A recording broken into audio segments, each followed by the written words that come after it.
Hello guys, welcome back. This is Mayank Singadia. आज की मेरी वीडियो है कीटो पर। कीटोजेनिक डाइट्स यानी कि ऐसी डाइट जिसमें फैट्स बहुत हाई हो, कार्बोहाइड्रेट्स बहुत कम हो और मॉडरेट प्रोटीन्स हो। लगभग 75% के अराउंड फैट्स, 15 to 20% प्रोटीन्स और बाकी कार्बोहाइड्रेट्स। ये परसेंटेज है आपकी टोटल कैलोरीज के। मतलब कि आपके पूरे दिन की जितनी एनर्जी नीड्स हैं उसमें से इतना परसेंटेज ईच मैक्रोन्यूट्रिएंट का होगा। इस तरह की डाइट का मतलब आपकी प्लेट से रोटी, राइस, पास्ता से लेकर हर उस फूड का हटना जो कि कार्बोहाइड्रेट्स में हाई हो और फैटी एसिड्स या फैटी फूड्स का आना, जैसे avocado, different types of oil, whole eggs, nuts. सबसे पहले तो ये जानिए कि कीटो आया कहाँ से। अर्ली 1800s में हाई फैट डाइट्स को मेडिकल ट्रीटमेंट्स में यूज़ किया जाने लगा और 1850 में पहली बार सीरियस डायबिटिक पेशेंट्स के यूरिन में कीटोन्स की डिस्कवरी हुई। तब से लेकर अब तक इस डाइट से जुड़े कई क्लेम्स किए गए हैं, कई बुक्स लिखी गई हैं और बहुत से रिसर्च और स्टडीज़ इस पर हुई हैं। कीटो डाइट का मतलब होता है बॉडी को एनर्जी के लिए यूज़ करने के लिए, फैट्स को बॉडी के एनर्जी के लिए यूज़ करने के लिए फोर्स करना। ऐसा करने से आपकी बॉडी एक ऐसे मेटाबॉलिक स्टेट में चली जाती है जिसे हम कीटोसिस कहते हैं। कीटो डाइट सबसे ज़्यादा फैट लॉस और कुछ मेडिकल कंडीशंस को ट्रीट करने के लिए यूज़ करी जाती है। ह्यूमन बॉडी एनर्जी के लिए फैट्स और कार्बोहाइड्रेट्स को प्राइमरीली यूज़ करती है और इस डाइट की सेंट्रल थ्योरी ये है कि कार्बोहाइड्रेट्स को डाइट में बिल्कुल कम करके बॉडी को फोर्स किया जाए फैट स्टोर्स और डाइट से मिलने वाले फैट को एनर्जी के लिए यूज़ करने पर। सबसे पहले तो ये जान लेते हैं कि ऐसा क्यों माना जाता है कि कीटो फैट लॉस में कन्वेंशनल या परंपरागत ट्रेडिशनल डाइट से बेहतर है। इसका पहला तर्क यह दिया जाता है कि कार्बोहाइड्रेट्स कम करने से इंसुलिन हाइपोथेसिस होगा, जिससे लिपोजेनेसिस नहीं होगा। ऐसी स्थिति में बॉडी में इंसुलिन कम होने से कंज्यूम किया गया फूड से मिलने वाली एनर्जी स्टोर नहीं होगी, तो फैट डिपॉजिट्स भी नहीं होंगे।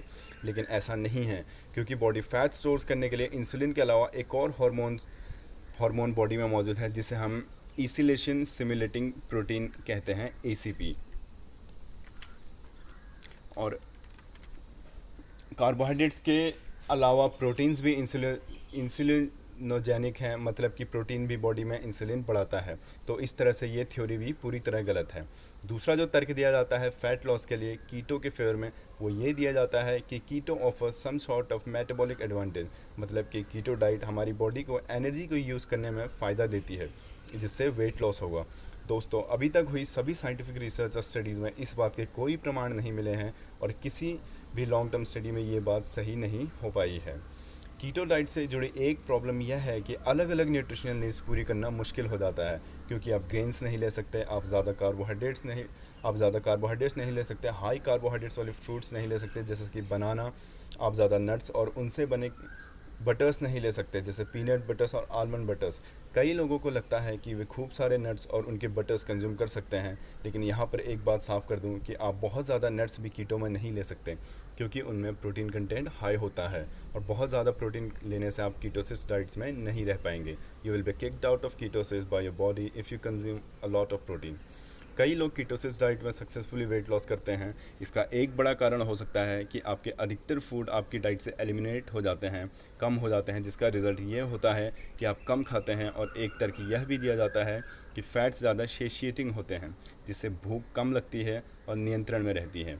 यहाँ पर यह ध्यान देने की ज़रूरत है कि फ़ैट्स पर ग्राम पर ज़्यादा सेशिएटिंग होते हैं, लेकिन अगर पर ग्राम पर कैलोरीज देखें तो ये फ़ैट्स कार्बोहाइड्रेट्स और प्रोटीन से दोगुने से भी ज़्यादा होते हैं।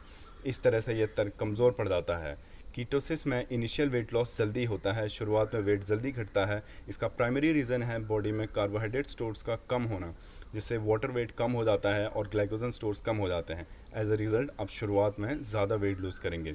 कीटो फैट लॉस के लिए कितना यूज़फुल है, इसे मैं कंक्लूड करते हुए कहूँगा कि अगर आप कीटो को सस्टेन कर सकते हैं, इस पर बने रह सकते हैं और आपको इससे रिजल्ट्स मिलते हैं, तो आप बिल्कुल इसे अपनाएं। और अगर किसी भी तरह की डाइट से आपको अच्छे रिजल्ट्स मिलते हैं और आप उस पर्टिकुलर डाइट पर बने रह सकते हैं, तो आप ज़रूर उस डाइट को ट्राई करें। ऐसी कोई भी डाइट हो सकती है, जैसे keto, paleo, vegetarian, conventional, high carb diet etcetera. आखिर में फ़ैट लॉस के लिए सबसे ज़रूरी चीज़ जो है वो है कैलोरी डेफिशिएंट, जो कि किसी भी डाइट से बनाया जा सकता है या किया जा सकता है। अब बात करते हैं कीटो उन लोगों के लिए कितना बेनिफिशियल है, कितना फ़ायदेमंद है जिनका प्राइमरी गोल मसल बिल्ड करना है। यहाँ सबसे इंपॉर्टेंट बात यह है कि आपका टोटल ट्रेनिंग वॉल्यूम कितना है, आप कितनी एक्सरसाइज करते हैं पर डे में और वीकली। जितनी ज़्यादा आप ट्रेनिंग करते हैं आपकी कार्बोहाइड्रेट नीड्स उतनी ही बढ़ते जाती है। अगर आप वीकली 3 या 4 से ज़्यादा बार ट्रेनिंग नहीं करते हैं और आप एक दिन में ज़्यादा मसल ग्रुप्स को टारगेट नहीं करते हैं, आप एक दिन में ज़्यादा मसल ग्रुप्स को टारगेट करते हैं, तो ऐसी स्थिति में आपके लिए कीटो वर्क कर सकता है, क्योंकि आपकी कार्बोहाइड्रेट नीड्स ज़्यादा नहीं हैं। लेकिन आप जितनी ज़्यादा ट्रेनिंग वॉल्यूम बढ़ाते रहेंगे, कीटो डाइट में बने रहना आपके लिए मुश्किल होता जाएगा। अगर आप ट्रेडिशनल ट्रेनिंग करते हैं, परंपरागत ट्रेनिंग करते हैं, जैसे एक दिन में एक ही मसल को टारगेट करके ट्रेनिंग करते हैं, तो कीटो डाइट आपके लिए और भी मुश्किल हो सकती है, क्योंकि एक मसल में जितना कार्बोहाइड्रेट स्टोर होता है वो पर्टिकुलर मसल उससे बहुत ज़्यादा कार्बोहाइड्रेट्स यूज़ नहीं कर सकती, क्योंकि हमारी मसल्स एक दूसरे से कार्बोहाइड्रेट्स नहीं ले सकती है। और जब हम एक मसल को टारगेट करके एक्सरसाइज करते हैं तो उस पर्टिकुलर मसल की कार्बोहाइड्रेट नीड्स बढ़ जाती है, क्योंकि यहाँ पर एक ही मसल कि हम ज़्यादा एक्सरसाइज कर रहे हैं। अब सवाल यह है कि कीटो कन्वेंशनल डाइट से परंपरागत ट्रेडिशनल डाइट से बेहतर है कि जिसमें हम ज़्यादा कार्ब्स कंज्यूम करते हैं, तो इसका जवाब है नहीं। अगर आपका गोल मसल मास को मैक्सिमाइज़ करना है, ज़्यादा से ज़्यादा मसल बिल्ड करनी है, तो कार्बोहाइड्रेट्स के बिना ऐसा पॉसिबल नहीं है। आप बिना कार्बोहाइड्रेट्स के मसल मास मैक्सिमाइज़ नहीं कर सकते हैं। इसका सबसे पहला कारण है ट्रेनिंग। मसल बिल्ड करने के लिए जिस तरह की ट्रेनिंग ज़रूरी है, उसके लिए सबसे इंपॉर्टेंट एनर्जी सोर्स कार्बोहाइड्रेट्स है। अगर आप कार्बोहाइड्रेट्स कम कर देंगे तो आपकी ट्रेनिंग के दौरान आपके पास इनफ एनर्जी नहीं रहेगी और आप एक्सरसाइज के बाद जल्दी रिकवर नहीं हो पाएंगे, क्योंकि जो कार्बोहाइड्रेट स्टोर्स एक एक्सरसाइज सेशन के बाद कम हो जाएंगे, उन्हें दोबारा भरने के लिए या रीस्टॉक करने के लिए भी कार्बोहाइड्रेट्स चाहिए। दूसरा रीज़न है बॉडी में हार्मोनल बैलेंस।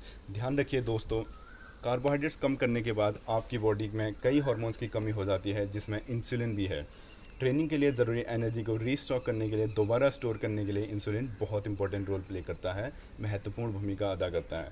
और एक्सरसाइज करने के बाद हमारी मसल के डेवलपमेंट में यह उतना ही इंपॉर्टेंट है जितना कि एनर्जी स्टोर्स को रीस्टॉक करने में। तो इस बारे में मेरे फाइनल वर्ड्स यही हैं कि अगर आपका टोटल ट्रेनिंग वॉल्यूम कम है, आप कीटो सस्टेन कर सकते हैं और आपके रिजल्ट्स डिज़ायरेबल हैं, तो आप बिल्कुल कीटो कर सकते हैं। लेकिन अगर आपका गोल मसल मास मैक्सिमाइज़ करना है, ज़्यादा से ज़्यादा मसल बिल्ड करनी है, तो अपनी डाइट में से कार्बोहाइड्रेट कम करना आपके लिए हेल्पफुल नहीं रहेगा। और अपनी डाइट में से कार्बोहाइड्रेट कम करने की वजह से आपके रिजल्ट्स आने में ज़्यादा टाइम लगेगा। आखिर में मैं यही कहना चाहूँगा कि कोई भी डाइट बेस्ट नहीं होती। ज़रूरी ये है कि आपकी ज़रूरतें क्या हैं और उसको समझकर अपने हिसाब से अपने लिए बेहतर डाइट चुनी जाए। आखिर में सबसे ज़रूरी यही है कि आप किस डाइट